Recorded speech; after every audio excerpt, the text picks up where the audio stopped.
और हरि कथा भगवान को भी, श्री हरि को भी दुर्लभ थी।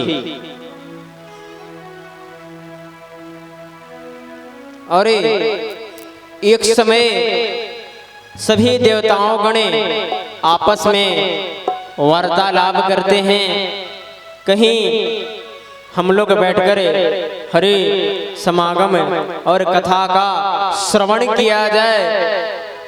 विचार करते हैं और ये कथा कहाँ किस जगह किया जाए। ब्रह्मा जी से पूछते हैं। ब्रह्मा जी एक नेमी को छोड़ते हैं कि ये रेमी जहां पे रुकेगी वहीं पे हम लोग हरि कथा का श्रवण करेंगे, रसपान करेंगे। और ब्रह्मा जी छोड़ देते हैं नेमी को और वो छोड़ते हैं। जाते जाते जाते सारण्य में वहां रुकती है और एक गड्ढाकार का सुरंग बना देती है और वहीं से जल का स्रोत उत्पन्न होता है और उसका नाम नैमी सारण्य पर जाता है। और वहीं पे देवगण सभी लोग आते हैं और सुत जी महाराज जी का आगमन होता है और वहीं पे कथा अनेक ऋषि का पदार्पण होता है, नारद जी का आगमन होता है और सनक सनंदन सनातन कुमार जी आसन धरते हैं और वहीं पे सुत जी आते हैं और कथा श्रवण कराते हैं। उसी बीच प्रभु नारद जी की इंद्र जी की आगमन होती है और सुत जी महाराज जी से कहते हैं, प्रभु आप ये कथा हमें देवलोक में चलकर श्रवण कराओ, इसे मृत्यु लोक में क्यों सुना रहे हो। सुत जी महाराज कहते हैं ये, और वो इंद्र भगवान अमृत लेकर आते हैं और कहते हैं, प्रभु आप हमें ये कथा देवलोक में सुनाओ और ये अमृत राजा परीक्षित को पिला दो, वो अमर हो जाएगा। सुत जी कहते हैं, कहीं कांच का दर्पण और मणि के तुलना कर रहे हो। देवलोक में भी कथा श्रवण कराने से सुत जी मना कर देते हैं। हमारे प्रभु इंद्र को क्रोध आता है और वो ब्रह्मा जी के पास जाते हैं और कहते हैं, ऐसा क्या रखा है श्रीमद् भागवत पुराण में जो सुत जी महाराज ने मृत्यु लोकवासियों को सुना रहे हैं और हम देवलोक को मना कर रहे हैं। ब्रह्मा जी आदि लोग तुलना करते हैं, करते हैं। एक समय पे अपने सारे धार्मिक ग्रंथों को रख देते हैं और एक तरफ श्रीमद् भागवत को, परंतु श्रीमद् भागवत की पलरा भारी ही रहती है। और कुछ समय प्रभु साक्षात वहां दर्शन देते हैं और कहते हैं कि इस पुराण में स्वयं मैं हूँ, विराजमान हूँ और देवताओं को भी कथा श्रवण करना दुर्लभ होता है और हम मनुष्य को कथा प्राप्त होती है तो हम अपना समय नहीं निकाल पाते। और वो हमारे प्रभु जिसने अपना समय निकाल कर इतना सुंदर स्वरूप को तैयार किया है और हम उनके लिए समय नहीं निकाल पाते हैं। एक कार्य को देखते हुए एक समय नारद जी मृत्यु लोक पर भ्रमण करने आते हैं तो देखते हैं कहीं पर भी भक्ति नहीं है, तो क्या देख रहे हैं कि सास बहू को नहीं सुनती और बहू सास को नहीं सुनती। देख रहे हैं सास बहू को कुचती और बहू सास को कुचती, सुनती कहीं नहीं। और वो इस सोचते रहते हैं कहीं भी एक कली काल में भक्ति नहीं है।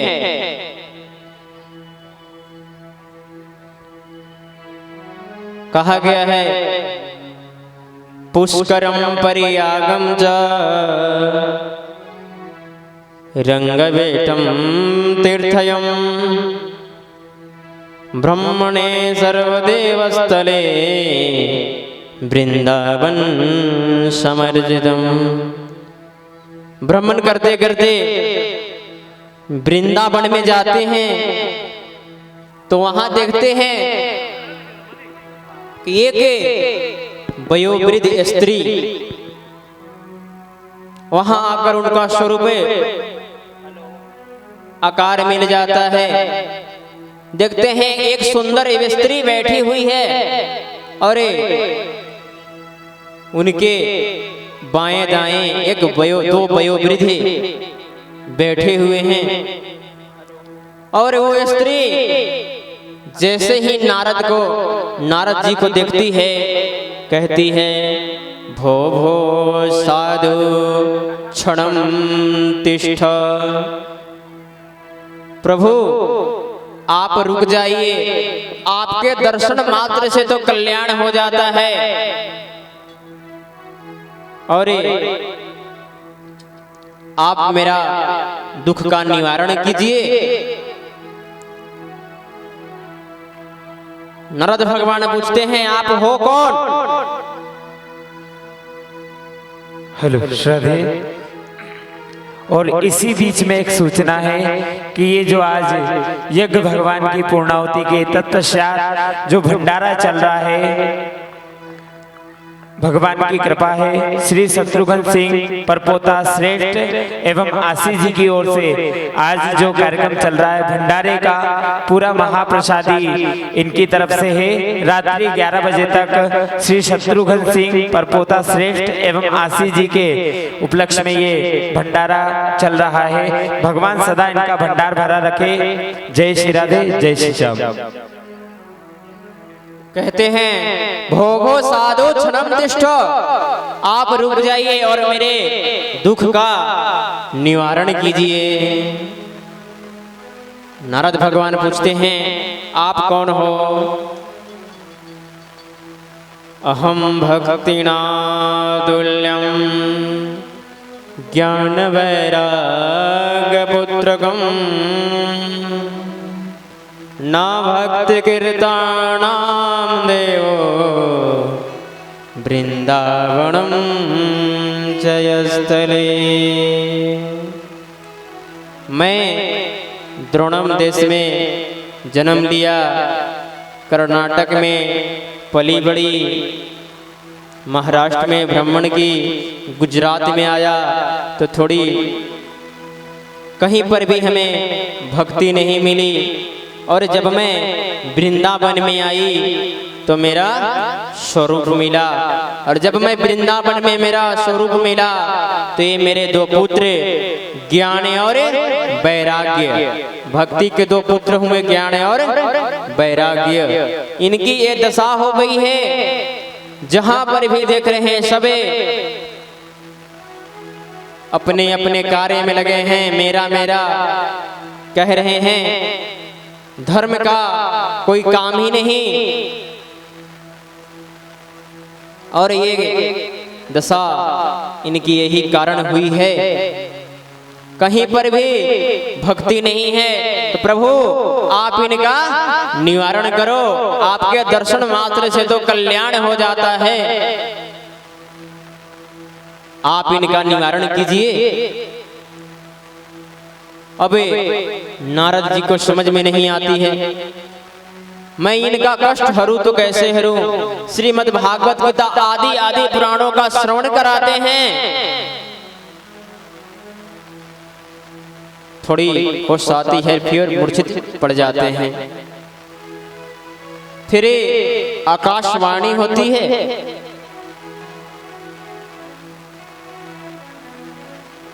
अहम सत्यदेवाणं सत्यदेवो च तर्पणम् अहुर्मुख्यो च देवाणं सत्यं परम धीमहि।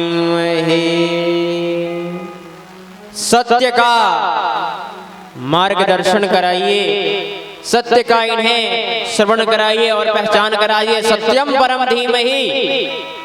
अब प्रभु को, नारद भगवान को सत्य परम धीमहि क्या है उनको यह मालूम नहीं रहता है और भ्रमण करने लगते हैं। सनक सनंदन कुमार जी के पास जाते हैं और जहां पर भी वो जाते हैं यह प्रश्न लेकर उनको देखकर सब आश्चर्यचकित हो जाते हैं। जिनके पास अनेक प्रश्नों का उत्तर हो वह स्वयं प्रश्न लेकर आए हैं। सत्यम परम धीमहि। सत्य का सत्य क्या है? प्रभु फिर सनंदन कुमार जी उनका सत्य का पहचान कराते हैं। कहते हैं सत्य यो है जो अटल है, कभी मिट नहीं सकता। और हमारे गोस्वामी जी भी कहे हैं, अरे सत्य बराबर तप नहीं, झूठ बराबर पाप, और जाके हृदय साच है, ताक हृदय प्रभुआ। सत्य बराबर तप नहीं। जो सत्य बोलता है, सत्य के मार्ग पर चलता है, वो तप से भी बड़ा है। और झूठ जो बोलता है, निरंतर झूठ, वो पाप ही पाप करता है। और जाके हृदय साच है, उसी में प्रभु का निवास होता है। जाके हृदय साच है प्रभु ताके हृदय। और सत्य के लिए ही हमारे एक राजा थे जो सत्य के लिए ही अपना सब कुछ न्यौछावर कर दिया था। राजा हरिश्चंद्र जी महाराज, आप उनकी कथा सुने होंगे। उन्होंने अपने सपने में ही विश्वामित्र जी को अपना राजपाट आदि दान कर दिया था। सत्य के लिए सपने में उन्होंने देखा कि मैंने अपना सारा राजपाट एक ब्राह्मण को दान कर दिया है। और जैसे ही सुबह होती है, विश्वामित्र जी आते हैं। विश्वामित्र जी से राजा हरिश्चंद्र जी महाराज कहते हैं, प्रभु मैंने सपने में ये देखा, मेरा जितने भी राजपाट था वो मैंने आपको दान दे दिया। और जब ऐसे विश्वामित्र जी सुनते हैं तो कहते हैं, चलो अब दान ही दे दिया तो अब वो आते हैं तो उनको भोजन आदि कराते हैं। और जैसे दान कर देते तो कहते हैं, आप अब तुम्हें जब हमें दान दे दिया सारा राजपाट तो तुम यहां से निकलो।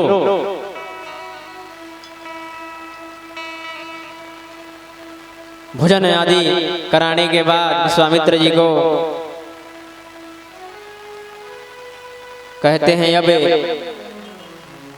दक्षिणा दान तो दे दिया, अब तुम दक्षिणा दो हमें। दान और दक्षिणा में अंतर होते हैं।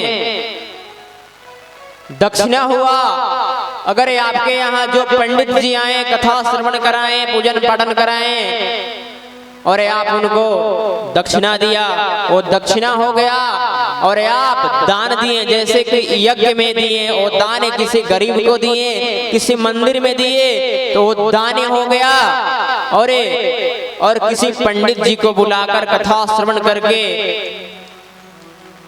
देते हैं तो यो दक्षिणा होता है, उनकी मेहनता की दक्षिणा होती है। दान तो दे दिए विश्वामित्र जी को पूरा राजपाट राजा हरिश्चंद्र जी महाराज, और विश्वामित्र जी कहते हैं अब हमें दक्षिणा दो, और अपने घर में हम ब्राह्मण को बुलाते हैं तो भोजन कराने के उपरांत दक्षिणा देते हैं। और राजा हरिश्चंद्र जी महाराज तो पहले ही अपने सारे राजपाट दान दे दिया था, अब उनके पास दक्षिणा देने के लिए कुछ भी नहीं बचता है। अबे राजा हरिश्चंद्र जी महाराज चिंतित हो जाते हैं। अबे जो दान कर दिए उनमें तो उनका कोई हक नहीं है जो उनमें से उनकी वो दक्षिणा दे सकते हैं, और दक्षिणा के मांग करते हैं विश्वामित्र जी 1100 स्वर्ण मुद्राएं। चिंतित हो जाते हैं और फिर कहते हैं प्रभु आप हमें 1 महीने की समय दो, मैं आपकी दक्षिणा दे दूंगा। सत्य के लिए प्रभु राजा हरिश्चंद्र जी महाराज अपना राजपाट दान देकर अपने नगर से निकल जाते हैं। एक साधारण वस्त्र धारण करते हैं राजा हरिश्चंद्र, एक साधारण वस्त्र धारण करते हैं और अपने पत्नी तारा और पुत्र रोहित के साथ घर से निकल देते हैं। और निकलते निकलते ब्रह्मणं ब्रह्मणं नेत्रं काशीपुरं द्वारजं निकलते हैं और चलते चलते चलते काशी पहुंचते हैं। और वहां पहुंचकर उन्हें चिंतित रहते हैं कि हमें 1100 स्वर्ण मुद्राएं विश्वामित्र जी को दान देना है। समय नजदीक आ जाती है। वहां देखते हैं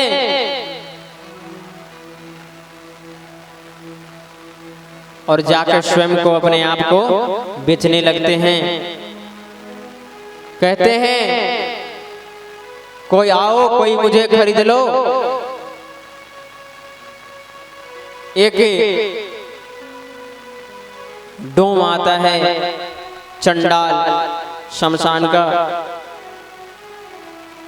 और राजा हरिश्चंद्र जी महाराज जी को कहता है मैं 500 स्वर्ण मुद्राएं दूंगा, और उनकी जरूरत थी 1100 स्वर्ण मुद्राएं की।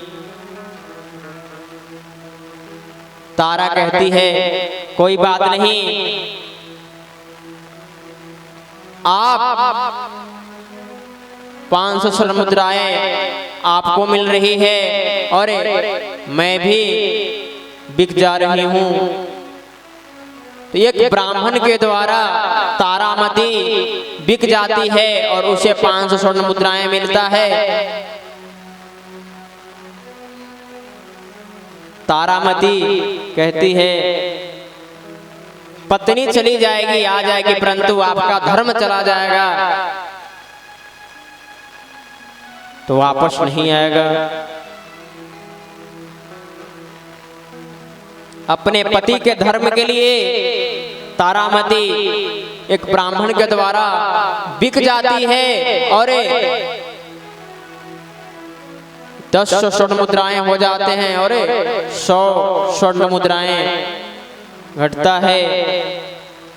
तो वही ब्राह्मण के संग में तारामती जब जाने लगती है तो पुत्र रोहित रोने लगता है, रुदन करने लगता है। तबे मां की ममता को देखकर एक ब्राह्मण पुत्र रोहित को भी खरीद लेते हैं और 100 स्वर्ण मुद्राएं देते हैं। अब राजा हरिश्चंद्र जी के पास 1100 स्वर्ण मुद्राएं हो जाती है और विश्वामित्र जी का भी आगमन हो जाता है और 1100 स्वर्ण मुद्राएं विश्वामित्र जी को देकर राजा हरिश्चंद्र जी एक डोम के यहाँ चले जाते हैं और उनकी पत्नी तारा और पुत्र रोहित एक पंडित जी के यहाँ एक नौकरानी के काम करने, जो एक राजा हरिश्चंद्र जी के रानी थी और हरिश्चंद्र जी एक राजा थे जो सत्य के लिए स्वयं को बिक जाते हैं और शमशान में जाकर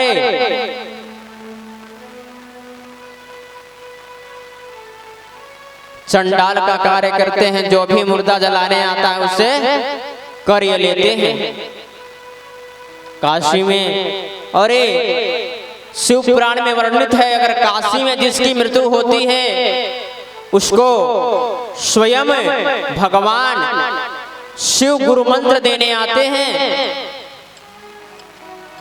एक बार माँ पार्वती कहती है, प्रभु काशी काशी बड़ा आपका चर्चित है, उसका क्या रहस्य है, क्या ऐसा वहां है? प्रभु शिव कहते हैं वहां एक जिनकी वहां काशी में मृत्यु होती उसे मैं स्वयं गुरु मंत्र देने जाता हूं। मैया पार्वती कहती है ऐसा क्या है, मैं कैसे मान लूंगा कि आपने उसे गुरु मंत्र दिया है? प्रभु शिव कहते हैं काशी में जो भी मरेगा और जब मैं गुरु मंत्र दूंगा तो उसका कान टेढ़ा कर दूंगा, तो तुम समझ जाना कि ये काशी में इनका मृत्यु हुआ है और मैं इनको गुरु मंत्र दिया हूं। और यह सत्य है, शिव पुराण में वर्णन है इसका। काशी में जिसकी भी मृत्यु होती है उसको स्वयं भगवान शिव गुरु मंत्र देने आते हैं। अगर ये विश्वास न हो तो आप काशी जाकर मणिकर्णिका घाट पर इसका परीक्षण कर सकते हैं। राजा हरिश्चंद्र जी महाराज शमशान में चंडाल का कार्य करते हैं, जो भी मुर्दा जलाने आता है उससे कार्य लेते हैं। और मैया तारामती ये गए ब्राह्मण के यहाँ नौकरानी के काम करती है। कुछ समय व्यतीत होता है तो रोहित फूल लाने जाता है, उसको सर्प डस लेता है और रोहित को मृत्यु हो जाती है। और जैसे ही तारा को ये बात पता चलता है दौड़े दौड़े आती है और पुत्र रोहित को लेकर शमशान की ओर जाती है और वहां रुदन करने लगती है। तो राजा हरिश्चंद्र जी महाराज आते हैं और कहते हैं इतनी रात को और तुम इस शमशान में क्या कर रही हो, क्यों रो रही हो? ये विधि का विधान है, जो आता है ऐसे जाता है। कहती हैं हमें इस बात की चिंता नहीं है कि हमारा पुत्र का मृत्यु हो गया, हमें इस बात की चिंता है कि जब इसके पिता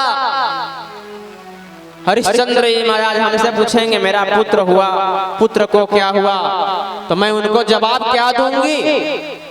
जब राजा हरिश्चंद्र जी महाराज अपने नाम सुनते हैं तो कहते हैं क्या आप तारामती तो नहीं हो?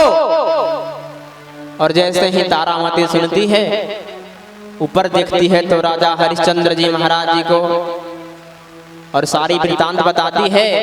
एक दिन गया, सर्प डस लिया, मृत्यु हो गई, अब जो होना था से हो गया, आप इनका अंतिम संस्कार करो।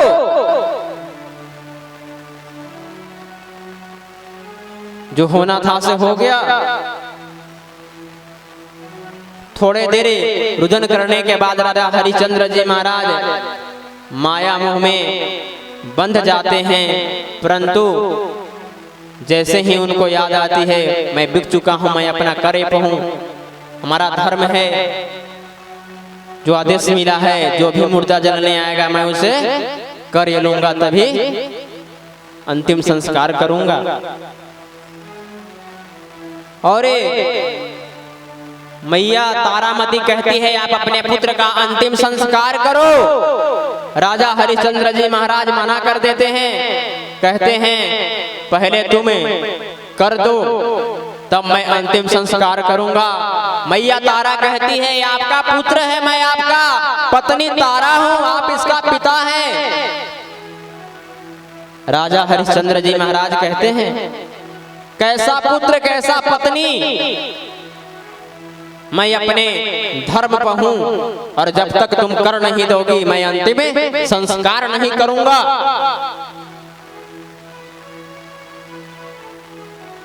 और ऐसे ही बात चलती रहती है और कुछ समय व्यतीत होता है तो कुछ लोग गांव से दौड़ते आते हैं और कहते हैं ये चोर है, चोर है, इसको मार दो।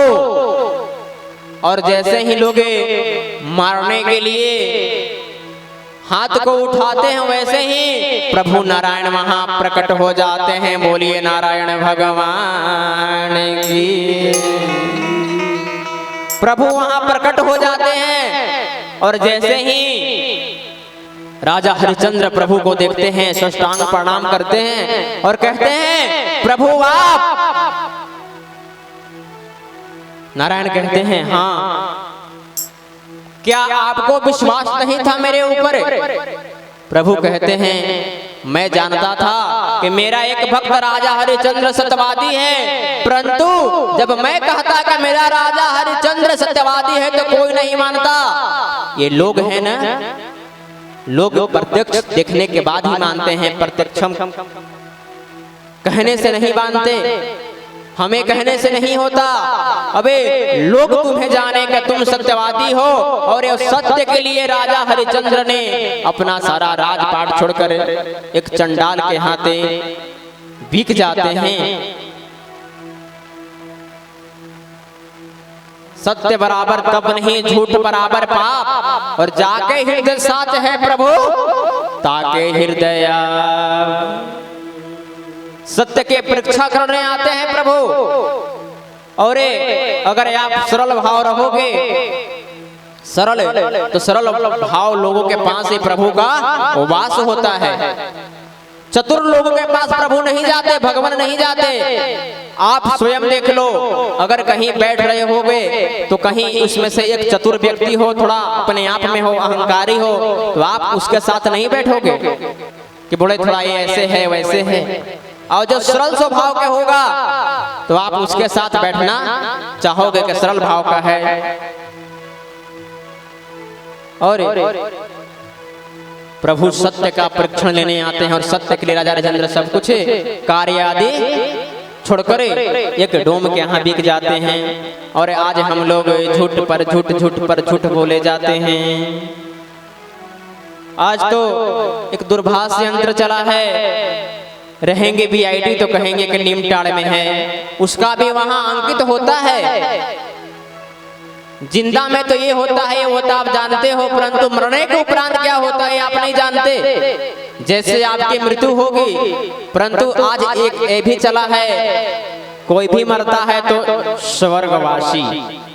कैसा भी कर्म करो आप, कुछ भी करो, लिखाता है सुख संदेश में स्वर्गवासी, डायरेक्ट स्वर्ग में ही आप जाओगे। कैसा भी कर्म करो, भले आप राम नाम न जपो, सुख संदेश आता है उसमें स्वर्गवासी। नरक का तो कोई वर्णन ही नहीं, चाहे आप कुछ भी करो, चोरी करो, लूटो पाटो, गरीब को मारो, डायरेक्ट स्वर्ग में ही जाओगे। स्वर्गवासी सुख संदेश पे आ जाते हैं।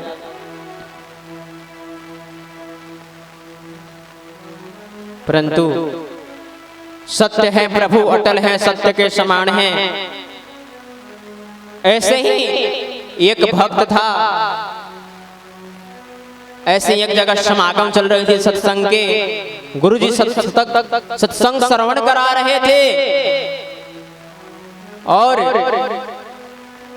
वो देखता था कि बड़ा मोटे ताजे हैं गुरुजी, खूब खा पी रहे होंगे, इनका शिष्य बन जाना चाहिए। और वो गुरुजी का शिष्य बन जाता है। गुरुजी अपने आश्रम में ले जाते हैं और खाता पीता है, गुरु दीक्षा लेता है, चेला बन जाता है, आश्रम में रहने लगता है, पूजन पाठन पुजारी का काम करता है। और कुछ समय व्यतीत होता है तो एकादशी आती है। वो कहता है प्रभु आज खाने को क्या मिलेगा? गुरुजी कहते हैं आज एकादशी है, आज व्रत रहना होगा, आज कुछ खाने पीने को नहीं मिलेंगे। कहता है अगर मैं एकादशी करूं डायरेक्ट मेरा वैकुंठवासी हो जाएगा, मैं एकादशी नहीं कर सकता, हमसे एकादशी नहीं होगी। तो गुरुजी कहते हैं लो तुम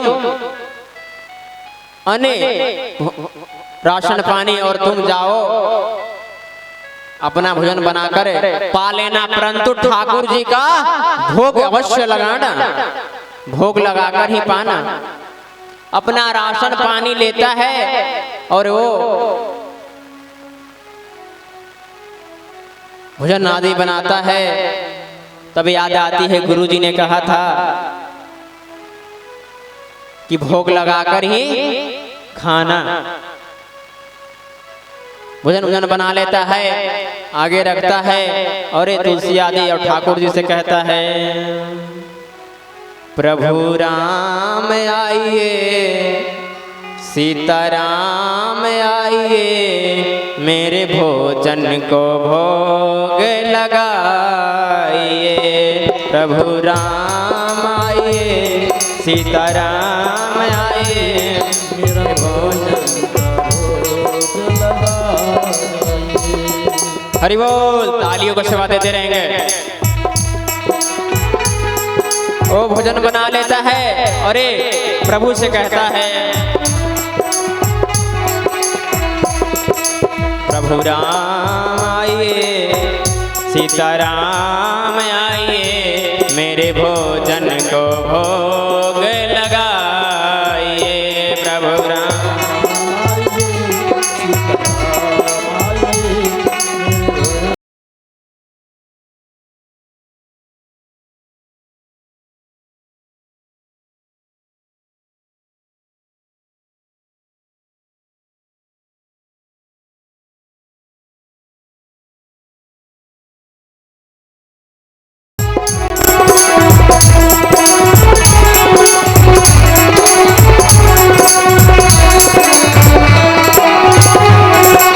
समय व्यतीत होता है, प्रभु नहीं आते हैं तो कहता है आप सोच रहे होगे मंदिर में जाएंगे 56 प्रकार का भोग लग रहा होगा, परंतु आज वहाँ एकादशी है, वहाँ पर भी तुम्हें कुछ नहीं मिलने वाला।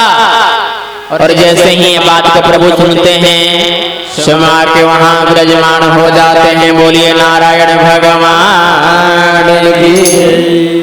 और प्रभु राम अकेले नहीं आते, साथ में लक्ष्मण जी को भी लेकर आते हैं साथ में। तो देखता है गुरु जी ने बोला था प्रभु भगवान को भोग लगाने के लिए, तो ये तो 2 लोग आए हैं, चलो इनमें से तो मेरी भी एकादशी हो ही जाएगी। प्रभु का भक्त भोग लगाता है, खिलाता है, भगवान सब खा जाते हैं, सब पा लेते हैं और भक्त का एकादशी हो जाता है।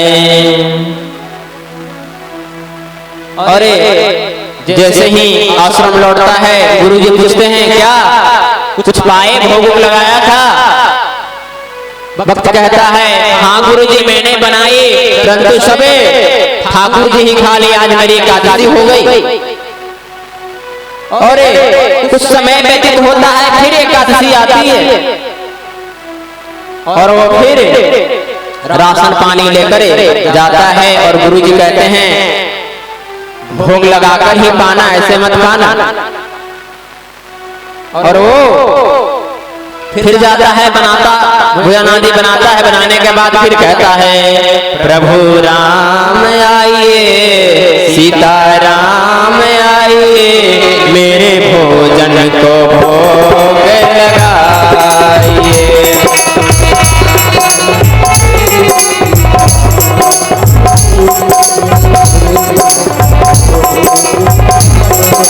मेरे भोजन का भोग लगाइए।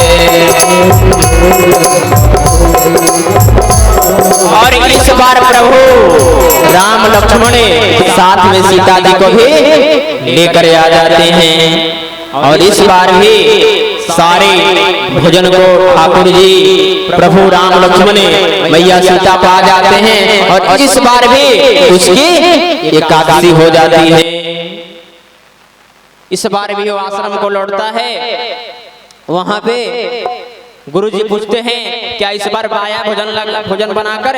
कहा कि प्रभु इस बार भी मेरी एकादशी हो गई। ठाकुर जी आए और सबे पालिए। कुछ समय व्यतीत होता है, फिर एकादशी आती है तो कहता है सरकार इस बार थोड़ा राशन पानी आप अधिक मात्रा में देना। फर्स्ट बार 2 आए, दूसरे बार 3 आए, क्या पता इस बार कितने लोग आएंगे। राशन पानी लेकर भक्त जाता है और फिर वही कहता है प्रभु राम आइए, सीता राम आइए, मेरे भोजन को भोग लगाइए। प्रभु राम आइए, सीता राम आइए, मेरे भोजन का भोग। और प्रभु जैसे ही इस बात को सुनते हैं, इस बार पूरा राम दरबार ही लेकर आ जाते हैं और कहते हैं कहाँ है, लाओ मैं भोग लगाऊं, भोजन लाओ। तो भक्त कहता है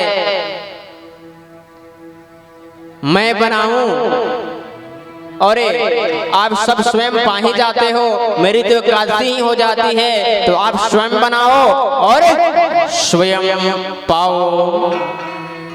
मैं एकादशी ही सही। और ये दृश्य को गुरुजी देखते रहते हैं और देखते हैं कि प्रभु स्वयं आकर भोग लगाते हैं। उनके चरणों में गुरुजी पड़ जाते हैं और कहते हैं प्रभु आज तक मैंने आपका भजन कीर्तन वंदन किया, आपने अभी तक मुझे दर्शन नहीं दिया और कुछ ही समय हो रहा है इससे मैंने अपने आश्रम में जगह दिया, अब इसे आप साक्षात दर्शन दे दिया। भगवान कहते हैं सरल बनो, निस्वार्थ बनो। आपके मन में तो स्वार्थ था, ये निस्वार्थ था, सरल था। और जिसके मन में सरल रहता है उनमें ठाकुर जी रिझ जाते हैं। कहते हैं ना जाने कौन से गुण पे दयानिधि रिझ जाते हैं। सरल बनाओगे तो, अब आजकल लोग पूजन भी करते हैं, अर्चन वंदन भी करते हैं, तो दिखावे के करते हैं, दिखाने के लिए कि मैंने आज पूजन किया, 5 किलो लड्डू चढ़ाया, दिखावे की भक्ति। और जो निश्चल सरल भाव के होता है उसके यहाँ प्रभु उसके आत्मा में स्वयं विराजमान हो जाते हैं। बोलिए नारायण भगवान की। माता जी लोग आप लोग आगे आकर बैठ जाइए, तब थोड़ी लगेगी। आगे आ जाइए सभी लोग, जो पीछे बैठे हुए आगे आ जाइए, आगे पंडाल खाली हुई है, आगे आ जाइए सभी लोग, माताएं बहनें सभी लोग आगे आ जाइए, आगे आकर बैठ जाइए। हर पल तुम्हारी याद आती रहे राघव, आती रहे। हेलो तेरी छवि मन को लुभाती रहे।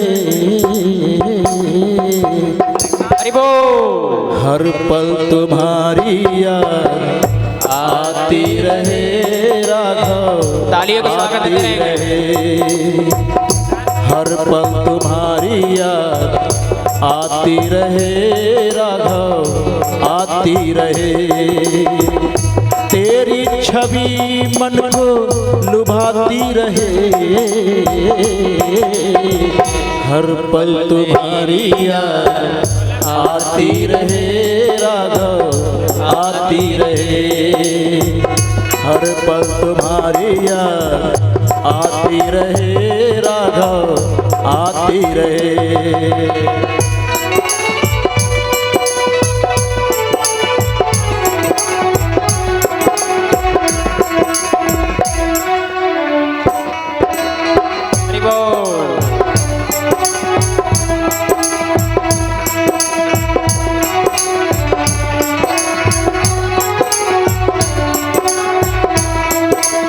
हरि बोल।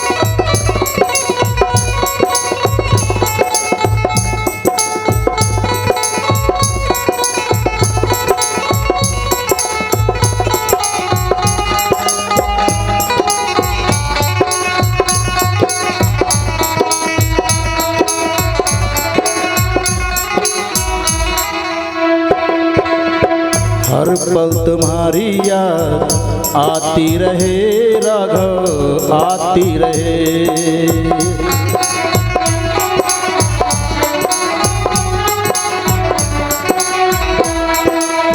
फूलों और कलियों में तेरी हंसी हो, बुलबुल के गीतों में तेरी खुशी हो।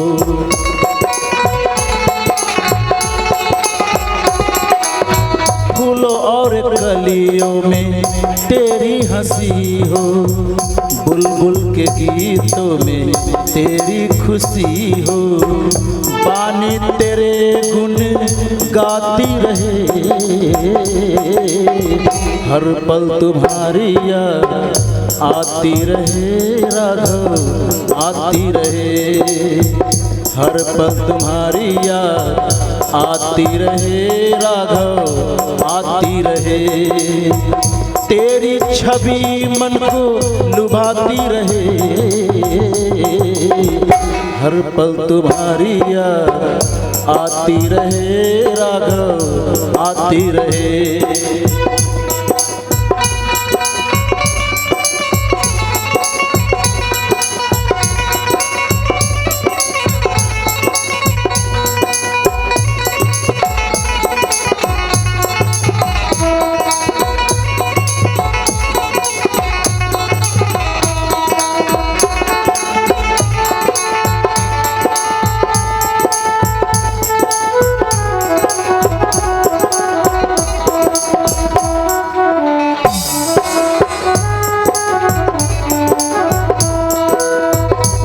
भी नहीं था सिवा तेरे प्यारे, जो कुछ भी था सब तेरे हवाले।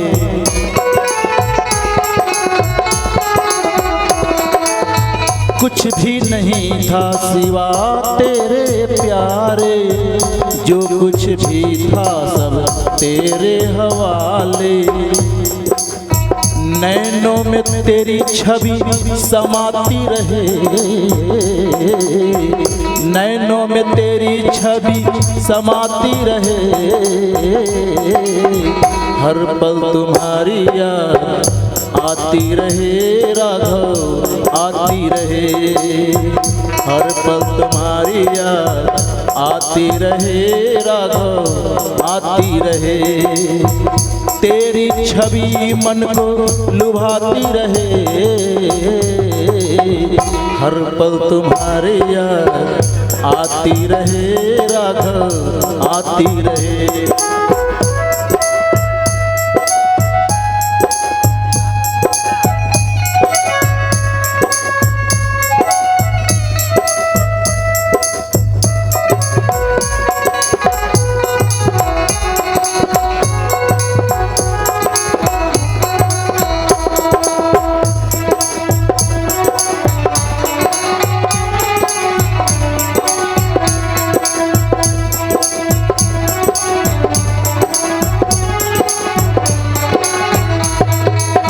प्रभु हम भक्तों की चाह यही है, श्री राम मिलन की आस यही है।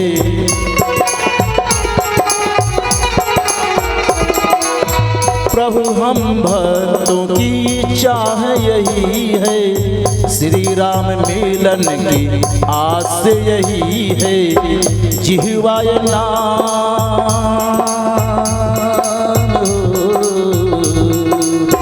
जिह्वाय नाम गुनगुनाती रहे, हर पल तुम्हारी याद आती रहे राघव, आती रहे। हर पल तुम्हारी याद आती रहे राघव, आती रहे। तेरी छवि मन को लुभाती रहे, हर पल तुम्हारी याद आती रहे राघव, आती रहे। हर पल तुम्हारी याद आती रहे राघव, आती रहे। हर पल तुम्हारी याद आती रहे राघव, आती रहे। बोलिए वृंदावन बिहारी लाल की जय, और मुकुट बंसी वाले की जय। एक विशेष सूचना है कि ये जो आज का यहाँ पर पूर्णाहुति के बाद दिव्य भंडारा चल रहा है, ये शत्रुघ्न श्री शत्रुघ्न सिंह जी की ओर से है। तो आप सभी भक्तजन रात को 11:30 तक विशाल भंडारा चलेगा, तो सभी भक्तजन प्रसादी लेके ही अपने अपने गृह कार्य को जाए।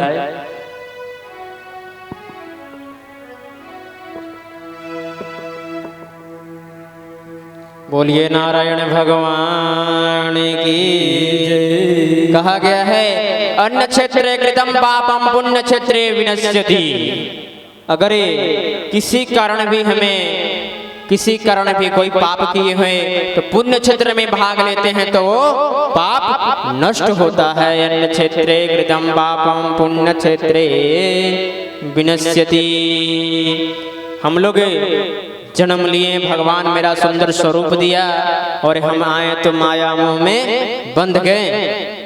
जब तलक है जिंदगी फुर्सत नहीं है काम से, और कुछ समय ऐसा निकालो नाम ले लो भगवान के। हमें भगवान ने जन्म दिए हैं। मनुष्य का धर्म क्या है? मनुष्य का धर्म क्या है? कर्तव्य क्या है? मनुष्य कहते किसे हैं? मनुष्य कहते हैं हम मानव हैं, हम मनुष्य हैं। मनुष्य कहते कैसे हैं? एक माँ का 2 पुत्र। एक माँ का खूब तिरस्कार करता है, घर से निकाल देता है, और दूसरा पुत्र माँ का सेवा करता है, अपने साथ रखता है। तो मनुष्य कौन हुआ? जो निकाल देता है वो, जो माँ का सेवा करता है वो। तो आप लोग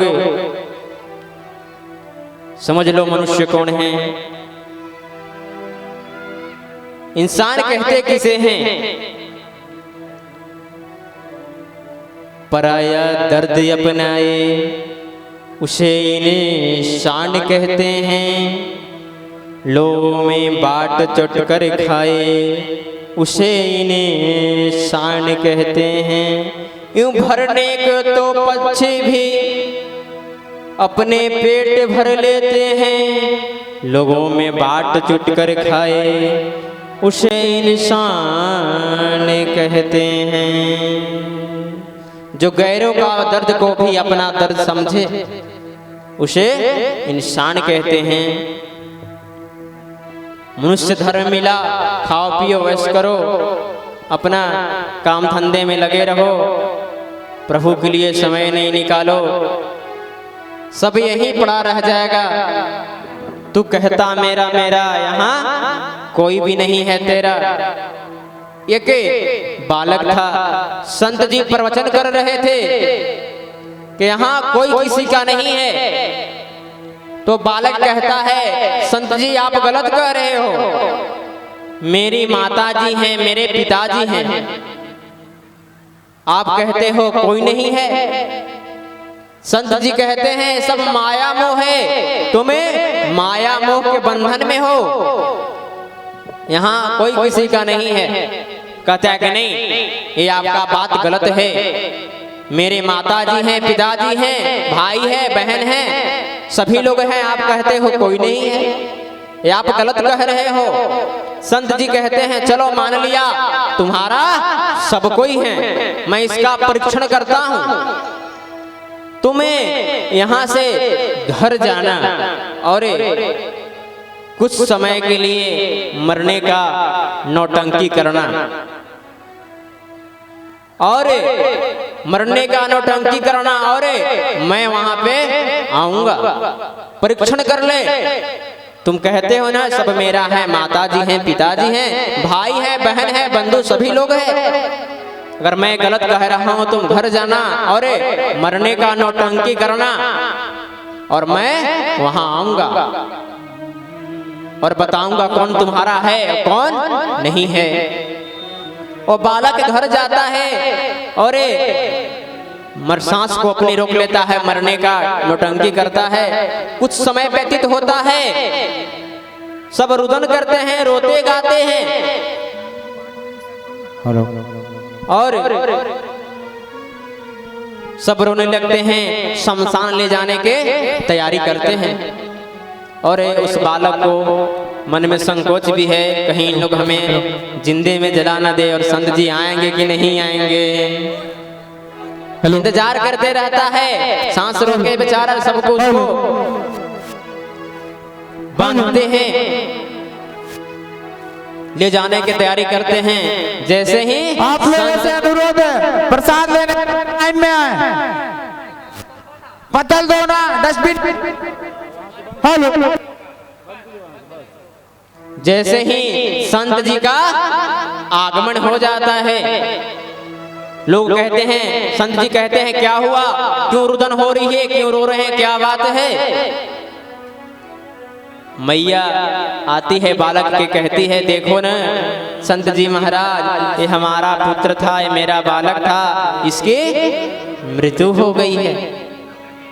पता ना आया उधर से और एक बैग लेट गया, उसके बाद उठा ही नहीं, सांस आधे भी रुक गई है। संत जी कहते हैं चलो हटो, मैं देखता हूँ क्या हुआ है। और आगे देखते हैं बहन भाई पिताजी सब रुदन करते रहते हैं। कुछ समय होता है, संत जी कहते हैं अगर जो एक गिलास निकालते हैं, एक बोतल से अपने दूध निकालते हैं, एक गिलास में देते हैं और कहते हैं अगर जो इस दूध को पिएगा उसकी मृत्यु हो जाएगी और ये जिंदा हो जाएगा। मैया तो वयोवृद्ध हो गई थी, अंतिम चरण आ गया था। कहते हैं लो मैया आपकी तो अंतिम चरण है, आप तो पी लो। कहते हैं नहीं नहीं नहीं, मैं नहीं पीऊंगी। मैया का अंतिम चरण चल रहा है, मैया भी मना कर देती है। पिता के पास जाते हैं, लो आप पी लो, आपका पुत्र जीवित हो जाएगा और आपकी मृत्यु हो जाएगी। पिताजी भी मना कर देते हैं, सरकार हमसे दूरी बनाए रखो। भाई के पास जाते हैं, आपका छोटा भाई था, लो आप पी लो, आपका भाई जीवित हो जाएगा। तो कहता है सरकार दूरी करो इससे, इसका ही रिश्ता जो भी होगा हमें ही तो होगा। इससे भी दूरी हो जाती है। लास्ट में संत जी कहते हैं चलो कोई नहीं पिएगा, हम ही पी लेते हैं। हाँ मैया भी कहने लगी हाँ संत जी आप पी लो पी लो, सभी लोग कहने लगे आप पी लो। संत जी महाराज पीते हैं और वो बालक उठकर खड़ा हो जाता है। और कहता है प्रभु आप ठीक कह रहे थे, कोई किसी का नहीं है, सब माया मोह है। आराम के साथी क्या क्या न थे, जब वक्त पड़ा तब कोई नहीं। सब दोस्त हैं अपने मतलब के, दुनिया में किसी का कोई नहीं। चलना है आराम के साथ, तालियों का स्वागत देते रहेंगे, हरि बोल। जब वक्त पड़ा तब कोई नहीं। सब दोस्त हैं अपने मतलब के, दुनिया में किसी का कोई नहीं।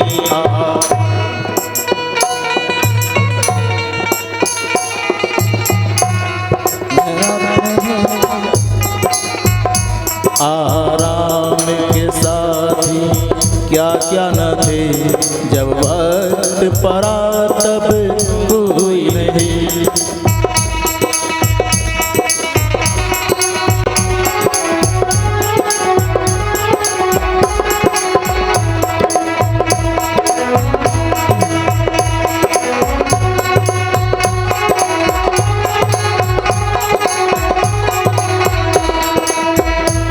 जो खूब अकर कर चलते थे, वे आज फिरे मारे मारे। जो खूब अकर कर चलते थे, ओ आज फिरे मारे मारे। जहाँ फुर्सत बात करन की न थी, जहाँ फुर्सत बात करन की न थी, बतलाने वाला कोई नहीं। आराम के साथी क्या क्या थे, जब वक्त पड़ा तब कोई नहीं।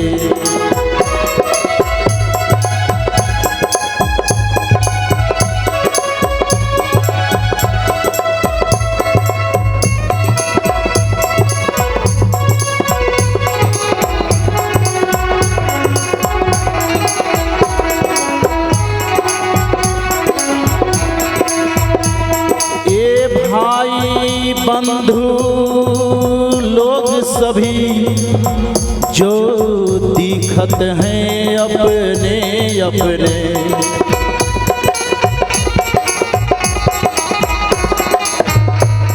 यहाँ जितने भी दिखाई दे रहे हैं, ये भाई बंधु लोग सभी जो दिखत हैं अपने अपने। इस जग के भीतर धर्म सिवा, इस जग के भीतर धर्म सिवा, आखिर में तुम्हारा कोई नहीं।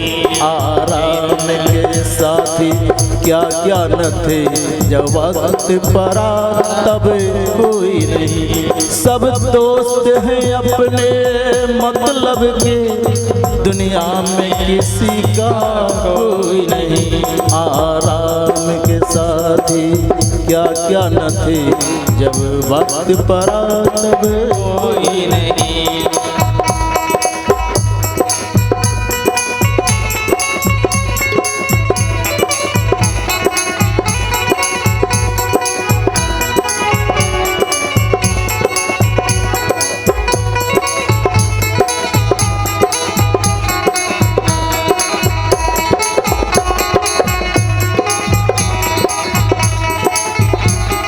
और हमारे व्यास जी, वेद व्यास जी 18 पुराण बनाए थे और कहे थे क्या, 18 पुराण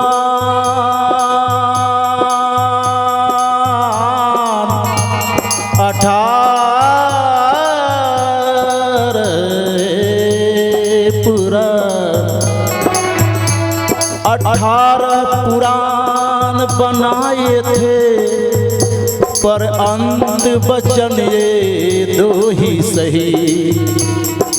18 पुराण बना दिए, निचोड़ दो ही बात उसमें सही है। ध्यान देने योग्य बातें हैं, अगर ध्यान देते हैं तो गुर बातें आपको मिल जाएगा एक लाइन में। 18 पुराण बनाए थे पर अंत वचन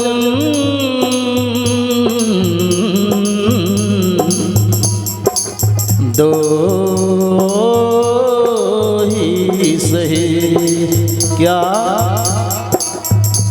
पर पीरन सम कुछ पाप नहीं। पर पीरन दूसरों को यदि दुख देते हैं तो उससे बड़ा पाप नहीं है।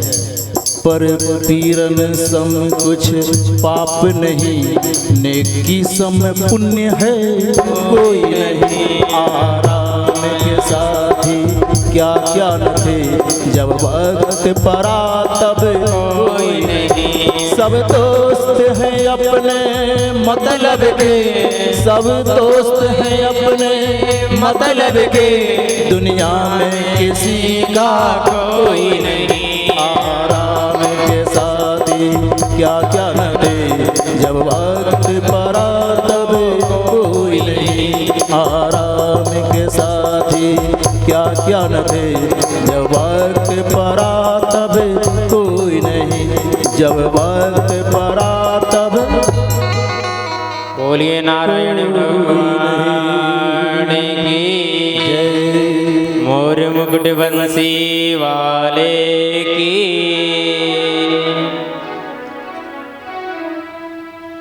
जो जाएगा तो यहाँ से किए हुए कर्म और कोई किसी का साथ भी नहीं जाएगा। लोग कहते हैं भगवान जिसको जितना दुख होता है उतना ही दुख क्यों देते हैं, और जिसको जितना सुख प्राप्ति होती है उसको उतना सुख ही देते हैं। एक भक्त कह रहे थे हम कथा आदि पर विश्वास नहीं करते, हम अपने कर्म पर विश्वास रखते हैं। तो कैसा कर्म? लोग कथा श्रवण कर रहे हैं, ये भी एक कर्म है। भोजन बनाना एक कर्म है, माता पिता का सेवा करना भी एक कर्म है, और माता पिता का अनादर करना एक भी उनका एक कर्म हो जाएगा। परंतु सत्यम परम धीमहि, सत्य कर्म कौन है? तो एक सेठ जी के 2 पुत्र थे। एक कथा श्रवण करने जाते थे तो एक मुजरा देखने जाते थे। और एक सुखी संपन्न था तो एक दुखी था। एक मुजरा देखने जाता था, एक हरि कथा सत्संग में जाता था, और कुछ ही समय व्यतीत हुआ तो एक दिन जो कथा हरि कथा श्रवण करने जाता था तो आते समय उसके पैरों में एक किल चुभ जाती है और पैरों से रक्त बहने लगता है। और दूसरा जो मुजरा देखने जाता था उसको आते वक्त एक स्वर्ण का घड़ा मिल जाता है। जो हरि कथा श्रवण करने जाता था ओ कहा कि प्रभु हमने आध्यात्मिक कार्य किया, हरि कथा श्रवण की, सत्संग की, और वो वैश्यावृत्ति मुजरा देखने वाला तो उसको स्वर्ण मिला, और मैं हरि कथा श्रवण करने वाला तो मुझे जख्म मिला। एक भक्त कहे इसका उत्तर तुम्हें गुरु जी के पास मिलेगा जहां तुम कथा श्रवण करने जाते हो। गुरु जी कहते हैं सुनो, जो मुजरा देखने जाता है। जिस दिन उसको ये स्वर्ण का घड़ा मिला उस दिन उसको राज सिंहासन मिलने वाली थी, परंतु उसने वैश्यावृत्ति करके निष्क्रिय कार्य करके वो अपना निंदनीय कार्य करके निंदनीय व्यक्ति हो गया, तो उसे एक घोड़े में ही परिवर्तन हो गया। और जिस दिन तुम्हें पैरों में कांटा चुभा उस दिन तुम्हें मृत्यु होने वाली थी, परंतु तुमने श्री हरि का कथा श्रवण किया, हरि का भजन किया, तो तुम्हारा मृत्यु एक कांटे में परिवर्तन हो गया। एक राजा थे, वो एक दिन एक गन्ना चिब रहे थे, तो उनकी थोड़ी चोट आ जाती है, तो उनका मंत्री कहता है जो हुआ से अच्छा हुआ। राजा को क्रोध आ जाता है, कहता है मेरा मंत्री होकर मेरा तिरस्कार कर रहा है, मैं गन्ना चिब रहा था तो थोड़ी खोच आ गई, तो कह रहा है जो होता है जो भगवान करते हैं सही करते हैं, अच्छा करते हैं, उसको कारागार में डलवा देते हैं सुनकर। और दूसरे दिन राजा वन गमन को जाते हैं, वन में जाते हैं, तो वहां एक दूसरे राज्य में एक व्यक्ति को ढूंढा जा रहा था बलि देने के लिए। तो राजा को वन में देखते हैं, तो वो राजा को दूत पकड़कर ले जाते हैं दूसरे राज्य वाले, और जैसे ही वहां बलि देने पे तैयार होते हैं तो देखते हैं कि ऊख जबे गन्ना जब चूस रहे थे तो उनकी खरोच आ गई थी। तो जो व्यक्ति खंडित होता है उसका बलि नहीं दिया जाता है, चाहे अंग कटा हो उसका बलि नहीं दिया जाता है। तो राजा का अंग में थोड़ा खरोच आ गई थी, तो उसका दूत बोले कि ये खंडित है, इनका बलि नहीं दिया जाए। राजा बड़ा खुश होते हैं और आ जाते हैं, और मंत्री को कारागार से निकालते हैं और कहते हैं आज मेरे साथ ऐसे ऐसे हुआ। तो मंत्री कहता है जो हुआ भगवान किए से अच्छा किए। फिर कहते हैं कि आप अच्छा क्या किए, क्योंकि अगर आप हमें कारागार में नहीं डालता तो हम भी आपके साथ रहते, तो हमारी तो बलि चढ़ जाती, खंडित तो आप थे। आजकल जब कथा श्रवण करने लोग आते हैं तो अपने बच्चों को नहीं लाते हैं, और आप हमारे ध्रुव जी की देखो, प्रहलाद जी के देखो, और वही पुत्र कुपातर हो जाता है, आदर सत्कार नहीं करता है, बिनु सत्संग विवेक न होई।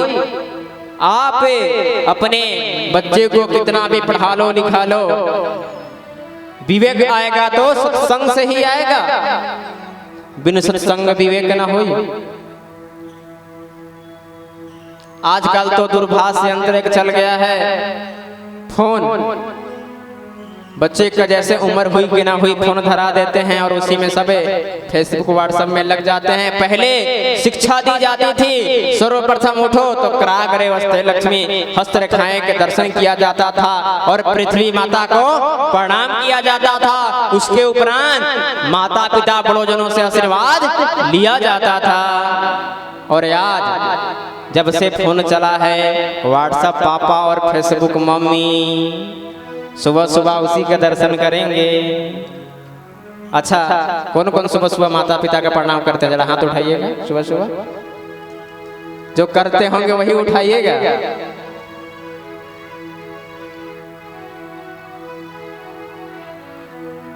संस्कार कहाँ से आएगा?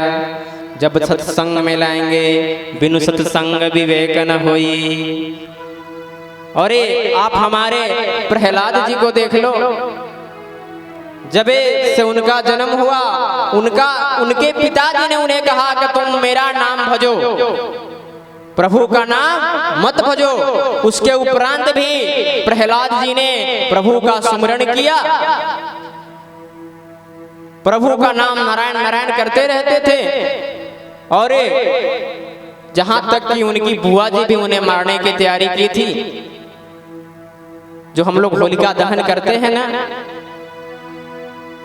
हिरण्यकशिपु जी का पुत्र प्रहलाद, और वो प्रभु का भक्त था, और हिरण्यकशिपु दैत्य था, वो अपने आप को ही भगवान मानता था, स्वयं ही वो भगवान था। और उसका पुत्र था प्रभु का भजन करने वाला, नारायण नारायण करने वाला। और जैसे ही वो गुरु शुक्राचार्य के आश्रम में जाता है, वहां पर भी नारायण नारायण। हर जगह प्रहलाद जी क्या करते हैं, तो श्रीमन नारायण नारायण नारायण, श्रीमन नारायण नारायण नारायण, श्रीमन नारायण नारायण नारायण, भजमन नारायण नारायण नारायण, श्रीमन नारायण नारायण नारायण, भजमन नारायण नारायण नारायण, भजमन नारायण नारायण नारायण। जब कथा होती है तो बीच में लोग भजन करते हैं, कीर्तन करते हैं।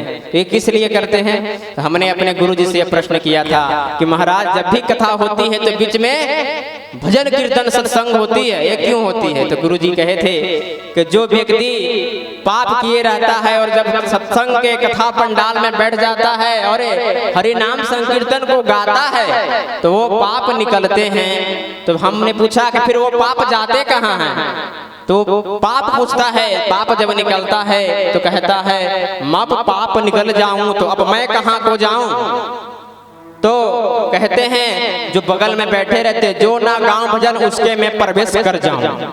जो बगल में बैठे हैं और भजन नहीं गाएंगे तो उनके अंदर, बाकी आप समझ ही रहे हो। तो श्रीमन नारायण नारायण नारायण, श्रीमन नारायण नारायण नारायण, लक्ष्मी नारायण नारायण नारायण, लक्ष्मी नारायण नारायण नारायण, श्रीमन नारायण नारायण नारायण। हरि बोल। नारायण नारायण नारायण। देखिए प्रहलाद जी नारायण नारायण करते रहते हैं तो हिरण्यकशिपु को बड़ा क्रोध आता है कि मेरा नाम है न जप कर, मेरा दुश्मन का नाम जपता है, मेरा ये भजन नहीं करता है। तो प्रहलाद को पर्वत पर ले जाते हैं और ये दूतों द्वारा नीचे फेंकवाते हैं। तो प्रभु स्वयं नारायण तो प्रहलाद जी कहते हैं अरे हाथ में चक्र रहे जिनके और उससे सकी सैया विराजे रहे हैं, और भक्त के माने सदा रखते निज भक्त के भाव निहार रहे हैं। हे शालिग्राम हे विष्णु चतुर्भुज, आपको भक्त पुकार रहे हैं। स्वयं भगवान नारायण आकर उनको अपने गोद में थाम लेते हैं। बोलिए नारायण भगवान की जय। जयकारी में दम नहीं है, अब तो भंडारा भी चल रहा है, पाइए और यहाँ जयकारी लगाइए। बोलिए वृंदावन बिहारी लाल की और मुकुट बंसी वाले की। आज भरी है, कल से फिर हम नहीं कहने आएंगे कि जयकारी लगाइए। बड़ा भाग्य होता है तो ऐसे अवसर प्राप्त होता है, और हम लोग भंडारा पाने में मत गवाइए, अभी कथा भी श्रवण कीजिए। तो श्याम जी से मिलने का सत्संग ही बहाना है,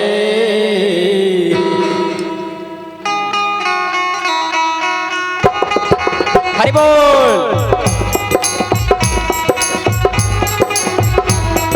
श्याम जी से मिलने का सत्संग ही बहाना है, श्याम जी से मिलने का सत्संग ही बहाना है। तुम ही मेरे माता पिता, तुम ही मेरे बंधु सखा, तुम ही मेरे माता पिता, सखा, वो दुनिया वाले क्या जाने, वो दुनिया वाले क्या जाने, मेरा दिल तो दीवाना है श्याम जी से मिलने का, सत्संग ही बहाना है।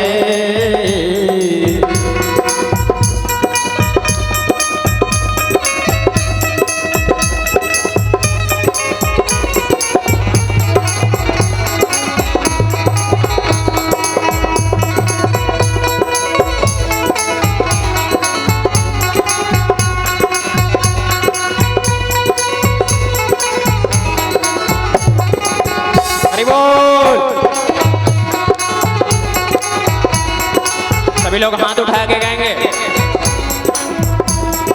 वृंदावन की गलियों में राधे राधे गाऊं मैं, बोलो जय श्री राधे, राधे राधे बोलते रहेंगे। वृंदावन की गलियों में राधे राधे गाऊं मैं, राधे राधे गाऊं मैं, श्याम श्याम गाऊं मैं, अरे श्याम जी से मिलने का सत्संग ही बहाना है, श्याम जी से मिलने का सत्संग ही बहाना है, श्याम जी से मिलने का।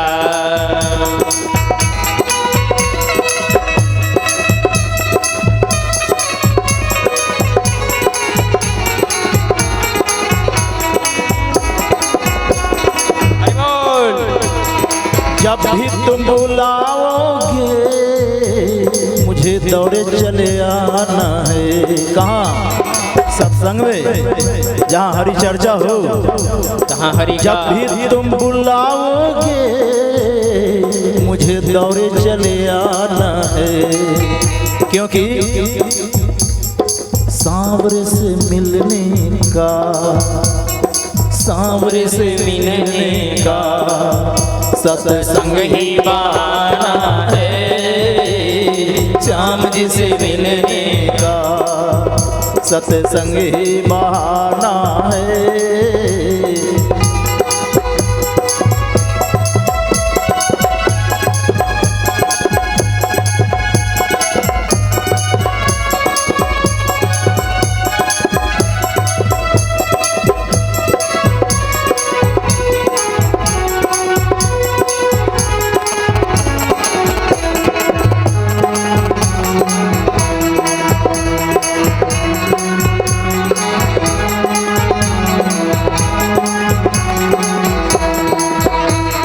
जंगलों में ढूंढा तुम्हें मंदिरों ने पाया है,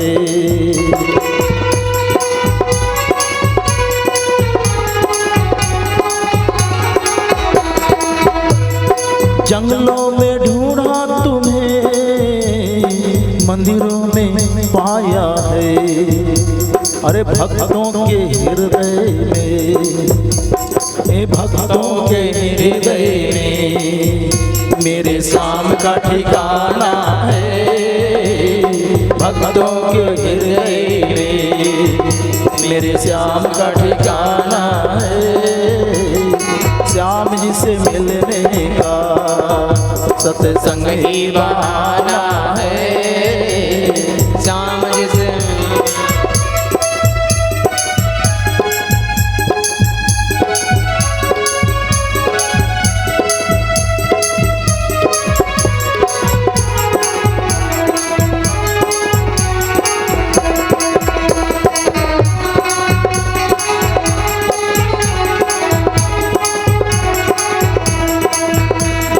ग्वालों में ढूंढा तुझे गोपियों में पाया है,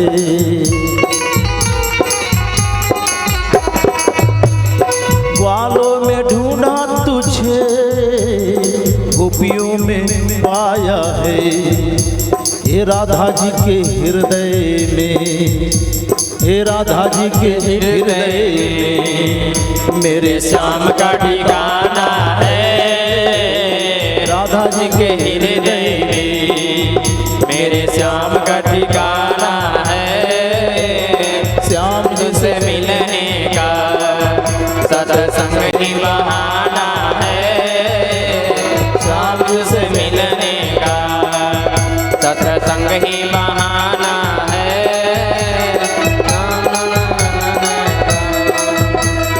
तुम ही मेरे माता पिता, तुम ही मेरे बंधु सखा, तुम ही मेरे माता पिता, तुम ही मेरे बंधु सखा। ओ दुनिया वाले क्या जाने, ओ दुनिया वाले क्या जाने, मेरे श्याम का ठिकाना है। हरि बोल, ताली बजाते रहेंगे। क्या जाने मेरा दिल तो दीवाना है। श्याम तुझसे मिलने का सत्संग ही बहाना है। श्याम तुझसे मिलने का सत्संग ही बहाना है। बोलिए वृंदावन बिहारी लाल की। जरा जोर से लगाइएगा, भंडारा पा के आए सभी लोग। मोर मुकुट बंसी वाले की, राघवेंद्र सरकार की। अब हमारे परम पूज्य आचार्य जी मंचासीन हो गए हैं, उनके मुखारबिंद से अमृतमयी कथा का रसपान करेंगे और अपने जीवन को कृतार्थ करेंगे।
लखन महतो जी मंच पे आएंगे।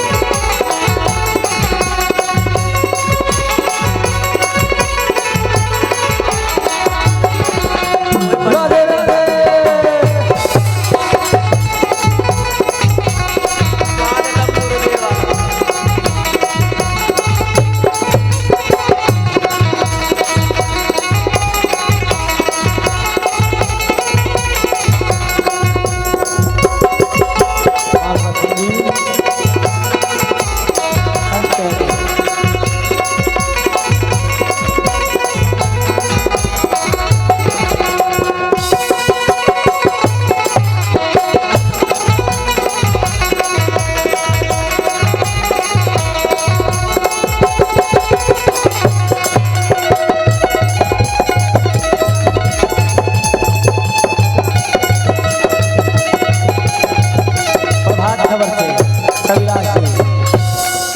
प्रभात खबर से कविलास जी, जितने भी हमारे मंचासीन महोदय हैं, विशेषकर विनय सिंह जी जो पटना से आए हैं, उनसे भी निवेदन होगा कि आप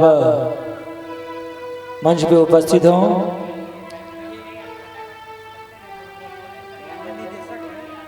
मनरखन महतो, अच्छा, बीएड कॉलेज के, अच्छा। जय श्री राधे।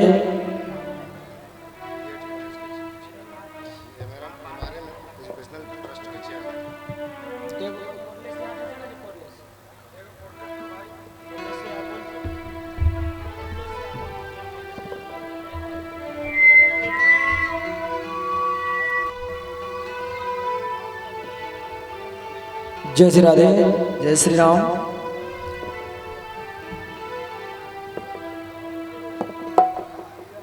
हमारे अतिथिगण कुछ अतिथि आए हैं, उनका सत्कार स्वागत सर्वप्रथम हम लोग करेंगे।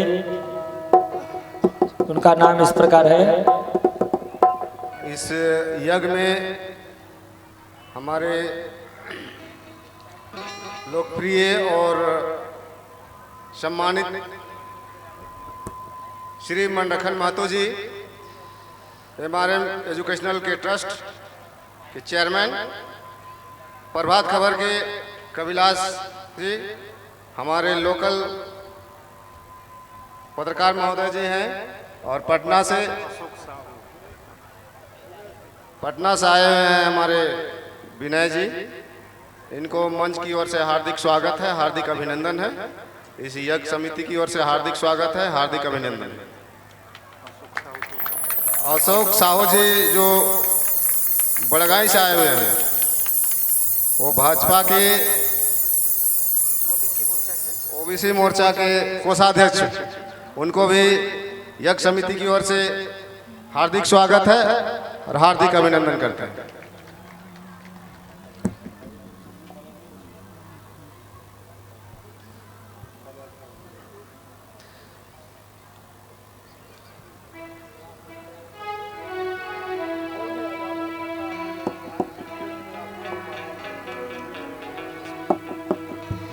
बोलो हनुमान जी महाराज की जय। जय श्री राम। हमारे मुख्य यजमान यज्ञ के मंडप मतलब आप मंच पे आए और हमारे श्री गुरुदेव भगवान का, हनुमान जी महाराज का व्यास पीठ का पूजन कर तत्पश्चात आप लोग प्रतिदिन के भांति कथा श्रवण करेंगे और अपने जीवन को सुगममय बनाएंगे। जय श्री राम। जय श्री राम। ओम हरि ओम। वांछा कल्पतरुभ्यश्च कृपा सिंधुभ्य एव च पतितानां पावनेभ्यो श्री वैष्णवेभ्यो नमो नमः। गुरुर्ब्रह्मा गुरुर्विष्णु गुरुर्देव महेश्वर गुरुः साक्षात् परब्रह्म तस्मै श्री गुरवे नमः।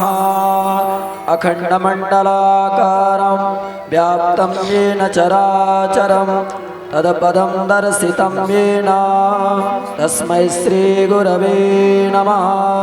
व्यासाय विष्णुरूपाय व्यासरूपाय विष्णवे नमो वै ब्रह्मनिधये वासिष्ठाय नमो नमः। हाथ में अक्षत पुष्प लेकर के श्री सच्चिदानंद भगवान बाल स्वरूप श्री सीताराम जी भगवान का ध्यान करेंगे। ओम रामो राजमणे सदा विजयते रामं रमेशं भजे रामेणाभियता निशाचरचमो रामाय तस्मै नमः। रामाणास्ति परायणं परतरं रामस्य दासोऽस्म्यहं रामे चित्तलया सदा भवतु मे भो राम मामुद्धर आपदामपहर्तारं दातारं सर्वसम्पदां लोकाभिरामं श्रीरामं भूयो भूयो नमाम्यहम्। ओम भूर्भुवस्सुः श्री सीतारामचंद्राभ्यां नमः। हनुमद्देवताभ्यो नमः। सर्वोपचारार्थे ध्यानार्थे गंधाक्षतपुष्पाणि समर्पयामि। चढ़ा करके प्रणाम कर लें भगवान को। श्री राम नमः वेद पुरुषाय नमः श्री सरस्वती नमः लोकाभिरामो रणरंगधीरां राजीवने